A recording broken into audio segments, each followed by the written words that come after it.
Paul, good evening from Cooperstown, and what a magical day it was here for Mariners fans and for baseball fans from around the globe. About a mile from here, the Clark Sports Complex was packed today with thousands of fans. 52 Hall of Famers, including Hank Aaron and Ken Griffey Jr., were on stage to help salute the 6 new Hall of Fame inductees. There are now 329 total members in the Hall. Edgar was the 4th to be inducted today. He thanked his family, his teammates, and he also gave a big shout out to all the fans here in Cooperstown and back home in Seattle that were always by his side from his rookie season to his final game. Seattle fans, thank you for always being there for me. Since 1987, you gave me your unconditional support, and it was even more prevalent in the last 10 years. The support you gave me over the social media really helped me to get here today. Thank you, Mariner fans. You are the best fans I could ever hope for. I am so glad that I stayed with you until the end of my career. I love you, Seattle fans. Thank you. What was it like to be on that stage? It's amazing. I mean, it's no way to prepare for something like that. You know, when I play with the Mariners, you see mostly Mariners fans or New York fans, but when you see, you know, Mariners fans and also you see Puerto Rico fans, it's kind of two, you know, emotions that some emotions come out. So it's a unique experience.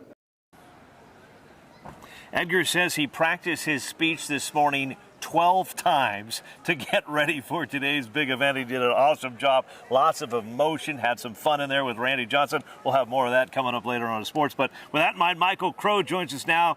Busy day, Michael. Busy day. Cooperstown is not easy to get to, and it's not easy to get around. But there have been so many Mariners fans here. People really turned out for Edgar, and many of them walked over a mile today from where they parked to get to this Hall of Fame induction. Everybody told me it was worth it for Edgar. So tons of people there, just a great turnout at that ceremony, people pitching chairs on the lawn to watch it.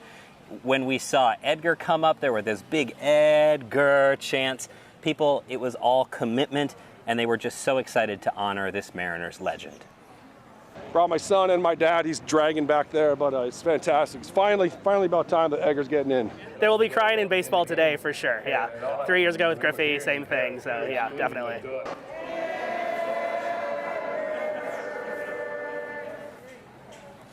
And you're hearing it right there, the Edgar chant. That was just a few minutes ago inside the Hall of Fame where they were installing Edgar's plaque on those hallowed walls. All of the inductees had their plaques installed. It was just a really cool moment, Chris. It's official now. Edgar's plaque is in the Hall of Fame, just a stone's throw away from Ken Griffey Jr. Exciting times here in Cooperstown. I know a lot of the fans are excited back home in Seattle as well. And we will have plenty more on Edgar Martinez's big day coming up a little bit later on in sports. For Michael Crowe, I'm Chris Egan, live in Cooperstown. You know, it's such a cool thing, and there's so many great memories with Edgar Martinez, but when you think back in the day, you know, Edgar was a third baseman. It was an injury that forced him to kind of shift his career and become a designated hitter, and Lou Piniella kind of suggested to him, you know what, you may want to try this. And he was a little reluctant at first because he kind of felt like he was giving up his baseball career after playing third base and getting to the majors. But then it was at that time that really turned his career, and he became the most productive DH in baseball history. And Susanna, you know, we also talked about the fact that people may not realize this, but Edgar has that eye disorder, and where it caused his right eye to kind of drift a little bit. So he had to train that eye, and he hit so many balls off a tee back there at the Kingdome just to focus and retrain that eye to make sure that he had it down pat and had the focus back. And so he accomplished all those great numbers with that condition, and people just forget that it took that much more effort for Edgar to have all those numbers and get into the Hall. So I mean, when you say Kingdome, that's how long that career's been going on. I know, yeah. I mean, I kind of hesitate to throw that out there. A lot of you guys probably weren't alive. Been here for 26 years. I saw a lot of Edgar Martinez, but the Kingdome was a great place for certain things and certain memories, and that place got rocking during, of course, the 95 double that we see so much of these days. Yeah. But again, Edgar Martinez, so congratulations to him and everything he went through to get to this point. Boy, it sure paid off today. Yeah, it's so great. Thanks a lot, Paul.